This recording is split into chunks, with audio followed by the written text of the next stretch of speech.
Okay, this one might be uncomfortable. Have you ever had a relationship completely fall apart?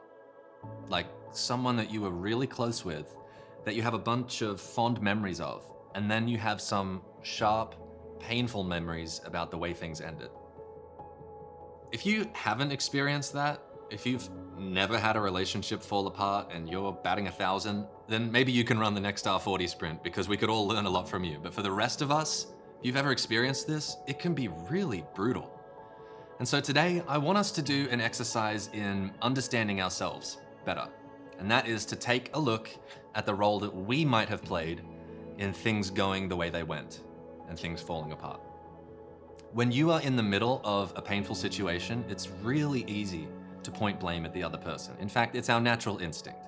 We want to be able to identify the problem, and we want that problem to be outside ourselves. We want someone to blame, someone whose fault it is, and we don't want that someone to be us, generally speaking. I know I don't. But the truth is usually there are two sides to every story, and there are often elements of blame on all sides, things that could have been done differently or should have been done differently. And so I know with these kinds of situations, you've often played the scenario over and over in your mind. Maybe it's been years since everything went down. But for today's exercise, I want you to think of a situation where you don't quite have closure yet. If you have closure, I'm not looking for you to dig up the past for the past's sake and re-experience it all. Sometimes that just wouldn't be helpful. But if there's something ongoing, something where you don't quite have closure, then this is an exercise that I think will help you get there. Now, like I said, I'm sure that you've played this scenario over and over in your mind. All of the best comebacks that you could have had, all of the zingers and one-liners that would have stopped the argument in its tracks, all the reasons that you were right and they were wrong. I know you've been over that. I trust that you have. But I wonder, have you explored the other side? Have you asked yourself seriously where you might be wrong? Have you scrutinized the words that you chose, the way that you spoke them?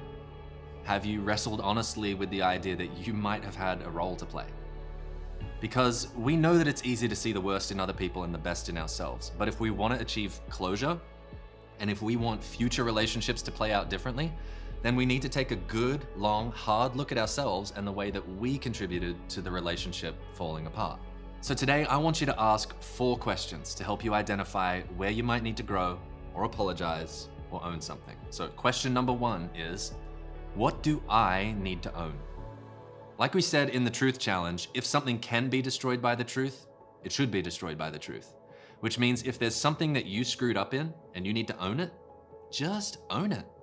There's no point in denying reality. There's no point building a life or an argument on a fictitious foundation.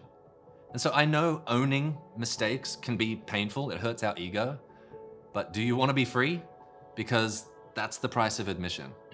So what do I need to own? That's the first question. The second question is, what do I need to let go?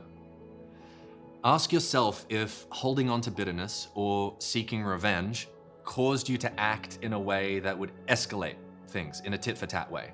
What offenses from this other person have you been using as a license to not act your best towards them?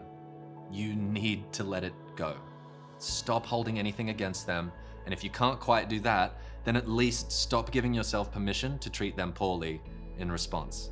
They did what they did, and now you get to choose how you're going to respond.